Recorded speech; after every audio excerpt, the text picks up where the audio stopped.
Donc bonjour et bienvenue toujours sur l'espace dédié au site Mécanique Universelle, le site qui essaie de démontrer que l'humanité évolue vers son ultime perfection. Je vous renvoie à la vidéo précédente.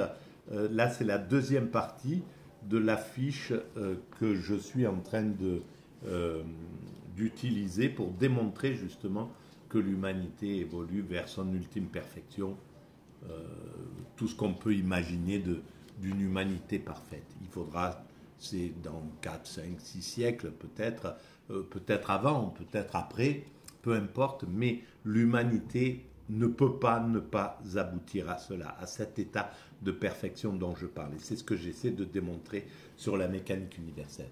Et ça, nous le construisons sans le comprendre, sans savoir ce que nous faisons pour l'instant.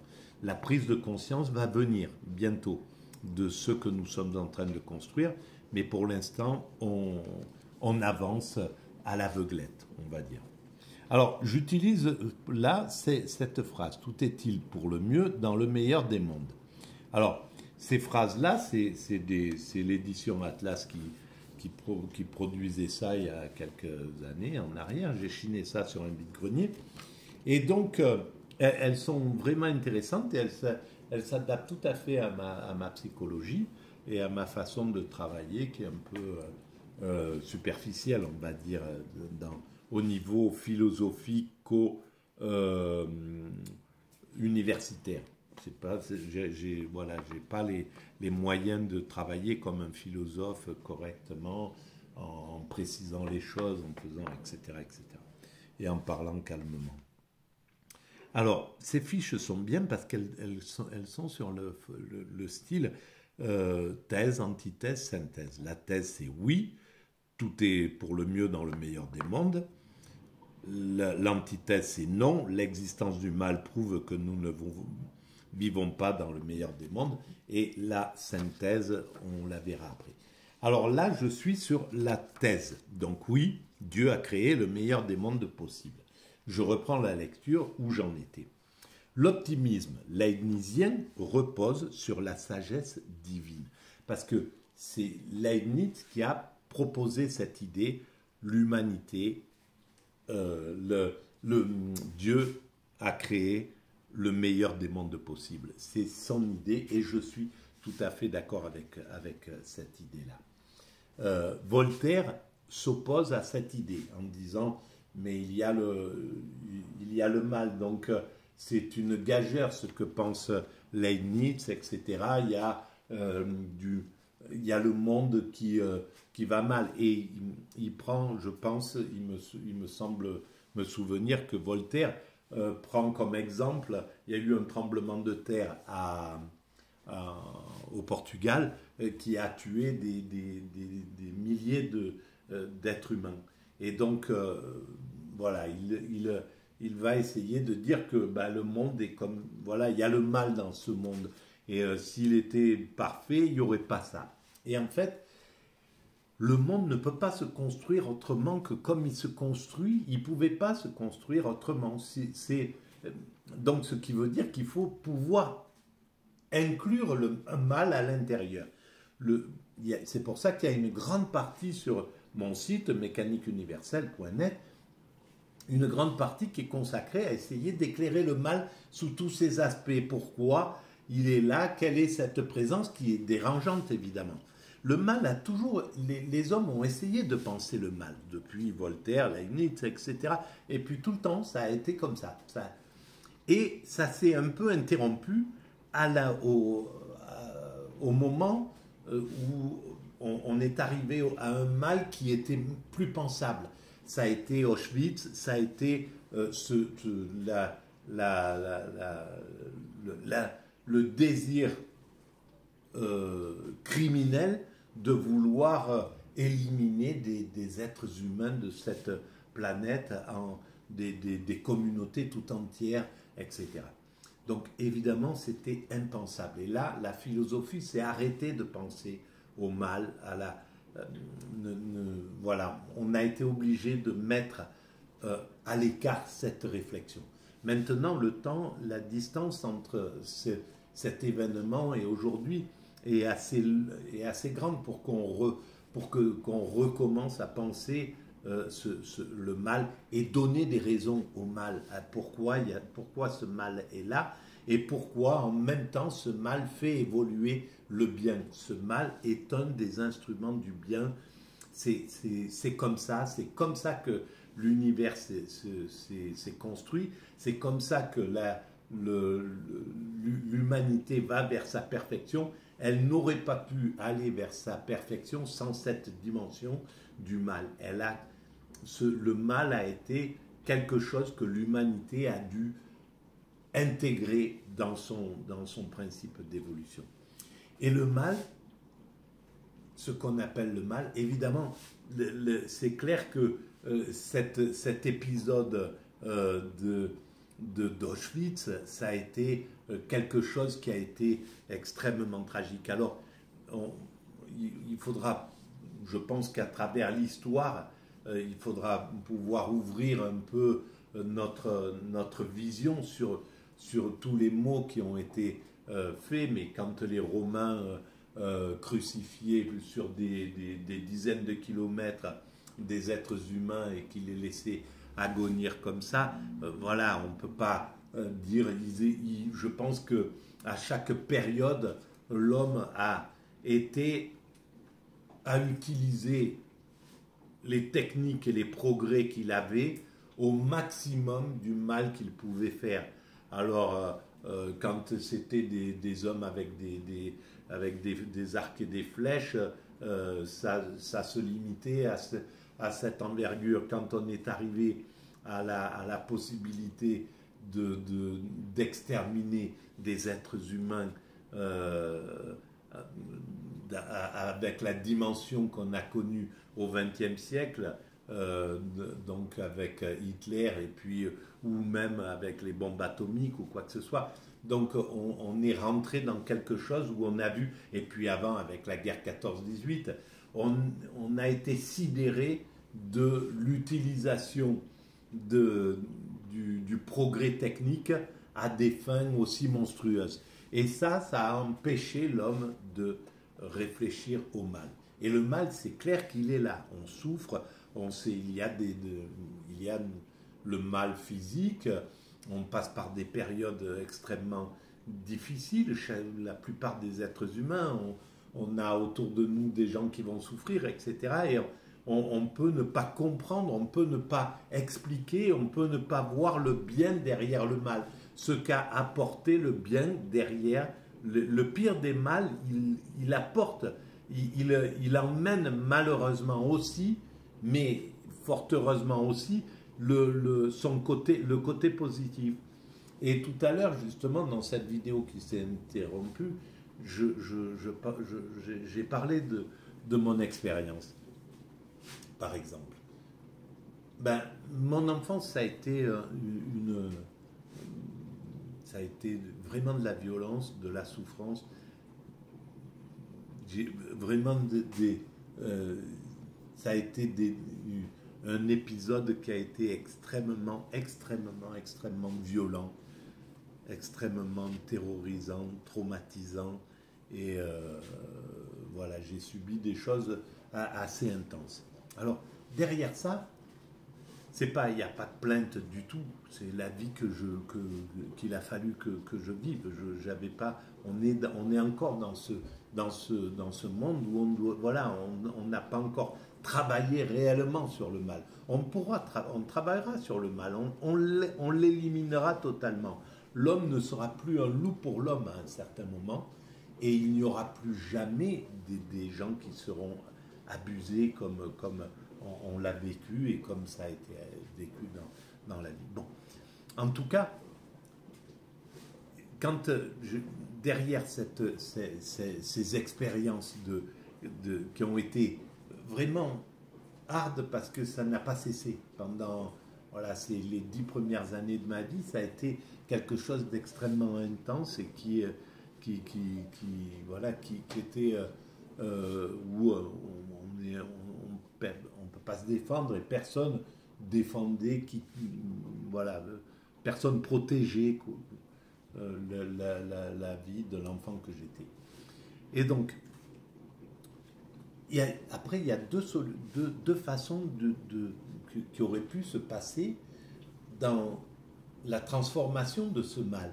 Ce mal-là j'aurais très bien pu être révolté complètement contre le monde, contre ces choses-là, être écœuré ou j'en sais rien, et reproduire des schémas ou passer du côté obscur de la vie. Et puis, il y avait la possibilité de transcender tout ça et d'en faire complètement autre chose. Et d'en faire la mécanique universelle. Mais avant que ça soit la mécanique universelle, quand je faisais de la peinture, mon but, c'était d'unifier l'humanité. Pourquoi? J'ai toujours eu cette puissance en moi qui voulait unifier l'humanité, qui voulait atteindre la paix, quoi. Parce que je savais que l'unification, c'était la paix. C'est la seule façon d'accéder véritablement au stade ultime qui est la paix. Donc, de cette souffrance-là, elle s'est transformée en amour absolu pour l'humanité, en réalité. Et non seulement pour la vie et pour les hommes, pour les gens, parce que je suis réconcilié avec, dans ma tête, j'ai plus aucune velléité envers les personnes qui m'ont infligé des choses dans ma vie que je ne voulais pas vivre. Et je suis complètement en paix et voilà, j'ai compris qu'ils ne pouvaient pas faire autrement que vivre ça, qu'imposer ça. Ils étaient eux-mêmes porteurs peut-être de choses qu'ils avaient vécues, etc. Voilà, il y avait ces explications. Mais en tout cas, ce que j'ai vécu comme enfant, sans cette enfance-là, j'aurais pas écrit ce que j'ai écrit, j'aurais pas fait les tableaux que j'ai fait, j'aurais pas travaillé sur ces pensées-là. Pas du tout, j'aurais été un type qui s'occupait d'autre chose. Si j'avais eu une enfance heureuse et parfaite, je me serais peut-être intéressé au business, à autre chose, j'aurais utilisé mon intelligence à d'autres fins. Voilà, donc je suis le fruit de cette violence, de ce mal. Sans ce mal, il n'y a pas la mécanique universelle. Voilà, et donc je voulais prendre cet exemple parce qu'il me paraissait important. Alors, je vais continuer. L'optimisme leibnizien repose sur la sagesse divine. Une fois l'existence de Dieu démontrée de manière logique, on peut tout aussi logiquement déduire que ce monde est le meilleur des mondes qui aurait pu être créé. En effet, l'entendement de Dieu étant par essence infini, il a pu concevoir tous les mondes possibles avant d'en créer un. Si Dieu a finalement choisi celui dans lequel nous vivons, c'est nécessairement parce qu'il était aux yeux du Créateur le meilleur possible. Et pour revenir à ça, on peut voir aussi tout ce qu'apporte la souffrance. C'est Teilhard de Chardin qui parle de l'énergie spirituelle de la souffrance. Mais ce qu'entraîne la souffrance dans une famille, quelqu'un qui est malade, qui doit passer par la chimiothérapie, il entraîne quelque chose dans la famille, il change complètement les choses. Il apporte, il y a quelque chose qui se transcende.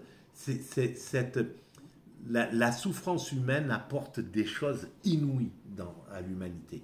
Et c'est parce que il y a des gens qui sont oppressés et qu'on ne peut pas supporter de voir qu'un tel est réduit en esclavage, qu'un tel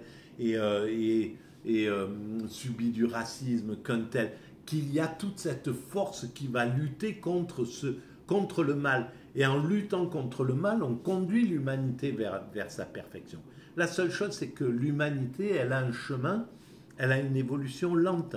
On ne peut pas la bousculer, même si, malgré toute la bonne volonté de tous les hommes qui sont de bonne volonté, de tous les êtres humains de bonne volonté qui voudraient changer les choses, on n'a pas la force encore de pouvoir les changer de façon radicale. Il faut que l'évolution de l'humanité se elle se fait de façon lente. C'est comme des coups de boutoir qui progressivement poussent un peu ce train-là, ce grand train, vers sa perfection. Mais ça ne peut pas être accéléré. Et c'est ça qui nous révolte, parce que on sait qu'on pourrait le faire, on sait qu'on pourrait être en paix, on sait qu'on pourrait venir à bout de la torture, des choses comme ça, etc. Et on dit, mais pourquoi il freine, etc. Mais non, c'est juste parce que l'humanité a son évolution propre. Ça ne peut pas aller plus vite que ça. Il y a trop de paramètres à faire changer en même temps. Il faut que c'est un grand fleuve qui avance en même temps. C'est pas qu'un petit faisceau, c'est pas qu'un petit ruisseau au milieu de ce fleuve. Donc je continue. Il existe une harmonie préétablie. L'optimisme leibnizien débouche sur la croyance en une harmonie préétablie qui règle le mouvement de tous les éléments de l'univers. Si l'on applique le principe aux hommes, cela veut dire qu'en agissant librement, chaque homme agit en accord avec les autres et conformément à un dessein divin supérieur, la providence. Et bien entendu qu'il y a cette harmonie, mine de rien. Elle y est au-dessus. Il suffirait que, déjà, quand on regarde l'humanité vraiment posée par-dessus sur toute son aventure entre le moment où la vie est apparue, où elle s'est diversifiée, où elle s'est tellement diversifiée qu'elle a créé cet écosystème, puis le vivant est apparu, puis je veux dire, les animaux sont apparus, puis doucement il y a eu toute cette diversité, puis l'homme arrive dans cette grande aventure, s'extrait du royaume de la nature pour créer quelque chose de vraiment particulier, pour s'intéresser, pour essayer de comprendre le monde où il est, pourquoi il est dans ce monde, qu'est-ce que c'est, comment est fait ce monde, qu'est-ce que c'est que la matière, qu'est-ce que c'est que, etc., etc. Eh bien, il y a l'harmonie, mais c'est une harmonie totale. Évidemment, l'homme, il est dans une désharmonie parfois, et bien souvent, on est désharmonieux, parce qu'on est des constructeurs. Et pour construire, il faut qu'on soit dans cette désharmonie. Il faut qu'on ait ces pulsions particulières, qu'on soit égoïste, qu'on ait des ambitions démesurées. Il faut qu'il y ait des gens qui soient jaloux, etc. Tout ça, c'est les moteurs de l'évolution de l'humanité. Et ces moteurs-là, ils y sont parce qu'ils nous servent à construire cette perfection. Mais progressivement, on lutte contre eux et à un certain moment, ils disparaîtront. Quand l'humanité aura atteint sa perfection, l'homme sera en paix absolue, en harmonie totale. Il n'y aura plus de jalousie, il n'y aura plus toutes ces pathologies qui nous servent à construire l'humanité. C'est pas par jalousie que Bill Gates va faire tel truc par rapport à un autre. C'est cet esprit de compétition, cet esprit c'est un des moteurs. Et donc c'est pas le mal, c'est le moteur. Le mal est un des moteurs. On appelle le mal, mais c'est le moteur, un des moteurs de l'évolution vers la perfection. Comme le bien, comme la bienveillance, comme la fraternité, comme l'égalité, comme toutes ces forces, comme l'amour, voilà. L'amour, c'est un des moteurs vers la perfection, mais le mal est un des moteurs vers la perfection. Et on va devoir repenser clairement le mal, se pencher vraiment dessus. Je vous renvoie à la lecture de la mécanique universelle. J'ai essayé de creuser le plus possible. C'est à voir. Vous me direz ce que vous en pensez. Voilà, donc je vais arrêter là pour cette vidéo et je vous remercie d'abord de votre soutien silencieux et indéfectible. Voilà, merci beaucoup, ça m'aide.